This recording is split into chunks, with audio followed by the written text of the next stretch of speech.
So, a few weeks ago, Netflix quietly released a new, full-length, live-action Witcher movie. And by quietly released, what I actually mean is that this movie, The Rats: A Witcher Tale, was unceremoniously dumped onto Netflix with no promotion whatsoever. And I really do mean none. There wasn't a trailer, and to this day, the official Netflix Witcher Twitter account has yet to even acknowledge this movie's existence. Which, to be fair, is not all that surprising if you know how this disaster of a movie came to be. Long story short, The Rats: A Witcher Tale, which, by the way, is about a washed-up witcher from the cat school teaming up with the rats and discovering the power of friendship, but this movie had already been cancelled once, by Netflix. Over 2 years ago, we talked about this on the channel, but this Rats project was originally supposed to be a show with 8-hour-long episodes. They started filming it in South Africa, but just 2 months into filming of the 6 they had scheduled, Netflix pulled the plug on the whole thing and sent everyone home. Apparently, Netflix higher-ups had viewed what was filmed and really didn't like it, and people involved with the production said, quote, "Everything went wrong. Behind the scenes was a disaster, and that the footage filmed was worse than Blood Origin," which, as a reminder, Blood Origin was the Witcher prequel show from a few years ago, the one that ended up becoming the lowest-rated Netflix series ever. Quite the accomplishment. Anyway though, for the past couple of years, there have been reports that Netflix was trying to do something to salvage the footage they had filmed for the show. Either chop it up and use it as flashbacks in Season 4, that was the main report I remember reading, or possibly stitch things together into a movie, which is what they ended up doing, and, well, the good news is that The Rats: A Witcher Tale is a pretty interesting disaster, one that we really should talk about. Before we do that though, I do want to take a quick second to thank my very relevant sponsor for today, Sword of Convallaria, and more specifically, their new Witcher 3 collab.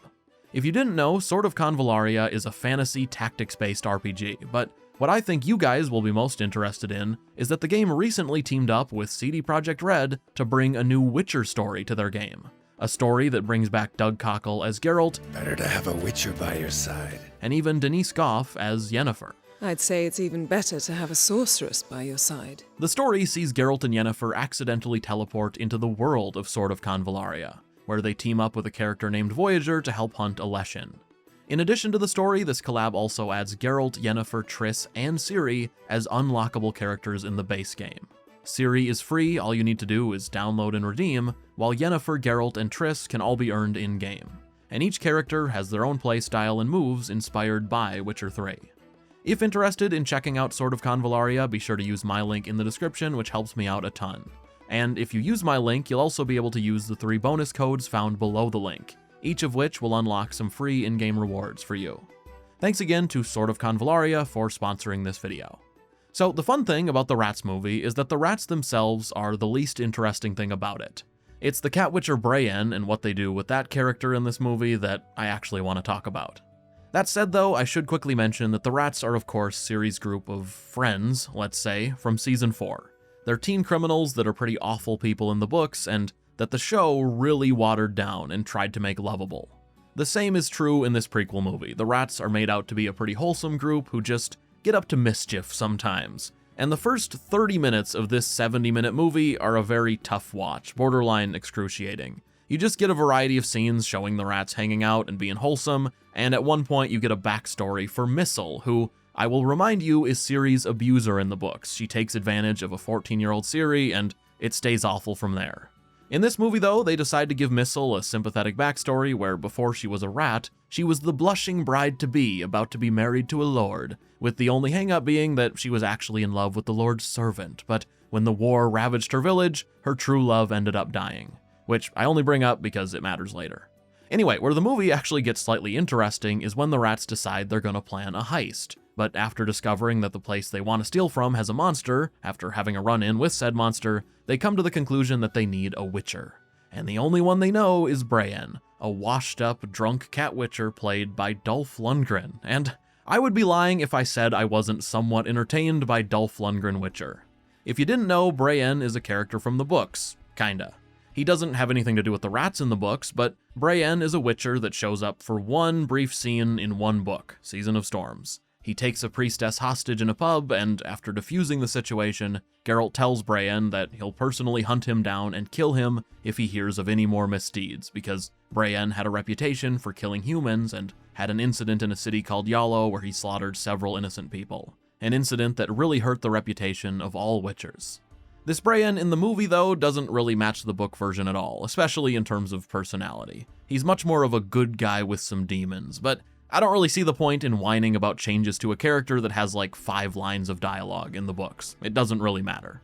The Brienne in the show, the one that we got, I actually liked. Dolph Lundgren plays a Witcher really well, especially a sorta washed up one who needs to kick himself back into shape. Although there were a few scenes where I wondered if Dolph even knew what he was saying, if anyone had told him anything about The Witcher before they started filming. Ingredients for Witch's Elixir. Now, the plot, once he gets introduced, doesn't really get better, even if I did like Brienne himself. For some reason, Netflix are obsessed with Witchers constantly training non-Witchers. They just did it in Season 4 with Yennefer and the Sorceresses receiving Witcher training from Vesemir, which was kinda ridiculous, but Brienne ends up giving the rats Witcher combat training to prepare for the heist, and then they all learn to be a family who love each other. It's very unconvincing, probably needless to say.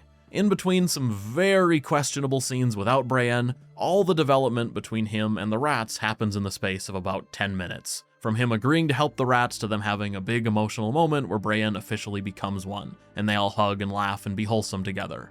Let's just say it didn't really work for me. Not only did they not give it enough time, I just don't like the rats. I do not care for the rats at all, either in the show or in Season 4.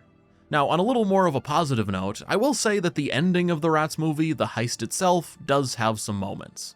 To keep it short, Brienne and the rats return to where the monster had been spotted before, and as Brienne fights it, it turns out the monster is actually Missel's love from her backstory, the one she thought was dead. Turns out she'd been experimented on and turned into a treasure-guarding beast. It was an okay little twist. They try to save her and it doesn't work, but what does work is that Leo Bonhart then shows up, and if you watched my Season 4 review, you'll know that Bonhart was by far my favorite part of the season, one of the only things I really liked, and he's just as great in this movie. It turns out Bonhart is at the place where the rats are doing their heist because his cousin owns it, which is actually inspired by something similar in the books, and then he and Brienne fight. Brienne holds Bonhart off so the rats can escape, and when Bonhart ends up winning, he takes Brienne's medallion, which you can see him wear in the main show. Which is just another moment where you can really tell that this project was meant to be released before Season 4. I think it's safe to say that the idea was to get people really attached to the rats as characters, make them lovable with a full season of a show, and set up their rivalry with Bonhart by having him cut down a Witcher they knew and loved. So then, in theory, it would hit a lot harder when, at the end of Season 4, spoilers, Bonhart shows up and kills them all. That could have been a big, sad moment, in theory, but the reality is that most people hated the rats in Season 4 and were happy when they died, and considering they're even less likable in their prequel, well, I don't think the show they had planned would have helped much. Really, the bigger problem is that I think just trying to make the rats likable, that as a concept, is a huge mistake. The rats are meant to be Ciri's toxic family that make her realize Geralt and Yennefer are the family she actually needs. As it exists though, as a movie made of scraps, The Rats: A Witcher Tale is just a very boring movie with a couple of interesting characters. Characters that made this video worth making and that make the last 20 minutes or so of this movie fairly watchable. I wouldn't even say it is worse than Blood Origin, despite what that one insider said. It's not good, it's just Blood Origin was a special kind of bad.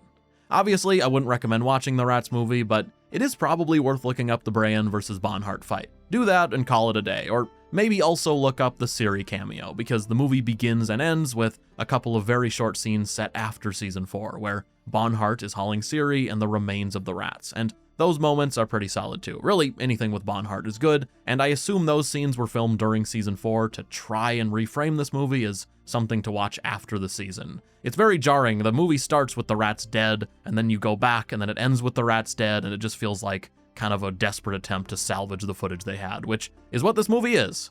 Anyway, if you enjoyed this video, please consider leaving a like. I did suffer through this Rats movie for you. My dark secret is that I had to watch it twice because by the time I got around to writing this review, I'd forgotten nearly everything I'd seen. But either way, after the yearly Netflix Witcher detour, I'm gonna get back to talking about things I like now. So, hey, subscribe for that if you want to. My next upload should be that big Gontro Dim video I've been teasing for a while. Thank you so much for watching. Thank you to my patrons, as always, for your support. That next bonus video is coming out this month, so keep an eye out for that. And that's all. See ya.